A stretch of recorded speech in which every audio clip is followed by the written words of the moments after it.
Magandang buhay. 1, 2, 3. Welcome. Welcome na naman po sa panabago namang vlog ni Michikoy.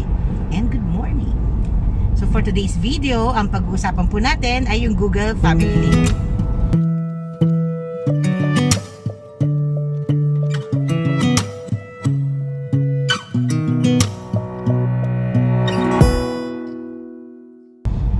Parents po na medyo naiinis na dahil sobrang hindi nyo alam kung ano ba tong game na to na dina-download, no? Gulat ka na lang, lagi na lang puno yung puro kung ano-ano mga games na nada-download, and then since nagtatrabaho tayo, hindi natin na-monitor, no? Masyado na pong tutok po talaga, aminin na natin. Masyado pong tutok ang mga bata sa ating mga gadget. So this application will help us para po ma-monitor yung kanilang mga screen time, ma-monitor nyo rin po, ma-manage nyo rin po yung mga application na kanilang nila-download. Kung paano po yun, let's watch. Okay, so ito po yung Family Link. Okay, ito po yung para sa parental control na kailangan nyo pong i-download sa inyong mga phone. So buksan po natin. Pag kinlik nyo na po yan, makikita nyo po Naomi View. Naomi po kasi yung sa gadget po ni Naomi, nung dinownload po natin yung Family Link for children sa kanya, pinangalanan na po natin ng Naomi para hindi po ako malito, no, kung kaninong gadget man po yun, no? So view natin siya. Pag binuksan nyo po yan, makikita nyo po na ang ginagamit ko po is yung Huawei Mate 20. This is my phone. Huawei Mate 20 po ang ginagamit natin. See, sa ngayon po, for today, June 28, 0 minutes po dahil bukod sa wala pang 7 o'clock, is tulog pa po yung bata nung umalis po kami. Kaya po, kung makikita nyo po dito, 0 minutes. No? Pero kung titignan nyo po itong kabila, 2 hours kahapon po, nakagamit po siya ng 2 hours and 46 minutes. No? 2 hours and 46 minutes po ang nagamit niya po kahapon. Sunday. And then, eto po, bakit nung Saturday, 5 hours and 54 minutes?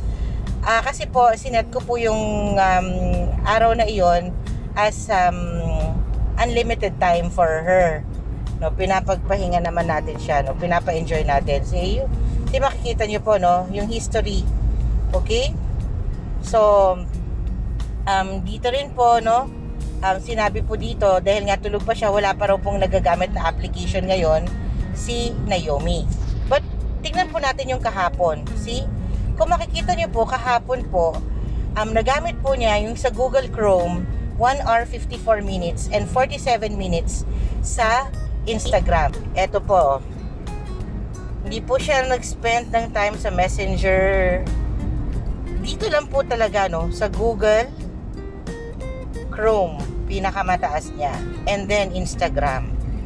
Pero sinet ko po yung Instagram to 1 hour. Inedit ko po siya na basta maka 1 hour siya sa Instagram, hindi na po niya magagamit yung Instagram. Nakaset po ang limit dun sa kanya. Okay? So, nasa inyo po yun, no? Kaya nga po, you will be able to manage yung paggamit po ng anak nyo ng app ng kanyang phone. Okay? So, makikita nyo rin po dito to, location not found, Naomi baka naka-off, diba? Makikita nyo rin po kung nasaan po siya, si Naomi. Kasi nakita nyo po locked until 7 a.m. I can put a bonus time here. I can add how many, bahala po kayo, but I'm not going to add anything to that. So ayan po, 0 minutes pa lang po siya dahil hindi pa nga po siya bumabangon. And then kita niyo po tong bedtime niya, 10 p.m. to 7 a.m. You can set, pwede niyo pong iset. Yung Saturday ko po, ginawa ko pong 9 p.m. to 7 a.m. Okay? So no apps, installs, wala po siyang nire-request na ma-install, no. Yung po yung kagandahan nito, no, once na meron po siyang application na gustong i-download, ayan po, makita niyo po to, no, approval request. So sa ngayon wala pong pending. Magkakaroon po kasi ng notice from you na meron po siyang gustong i-download and pinapa-approve niyo sa inyo, or you can deny it if you're hindi kayo agree. So, ito po yung mga kanyang mga history, approval request history. Okay, sige, sampulan po natin. O, papakita po natin ngayon na meron po siyang gustong ipa-approve yung application po niyan. So, it's either you deny or you approve. So, tingnan po natin kung papayag ba si Momshi Michikoy. So, yan po siya. I-approve natin. Okay naman po yung application eh. Nothing to worry. So, makikita niyo na rin po yan na naandyan na po siya. Downloaded na po. Yun lamang po. So, if you haven't subscribed to my YouTube channel, please don't forget to hit the subscribe icon ting. And yung maliit po na kalembang, tingining-ining-ining.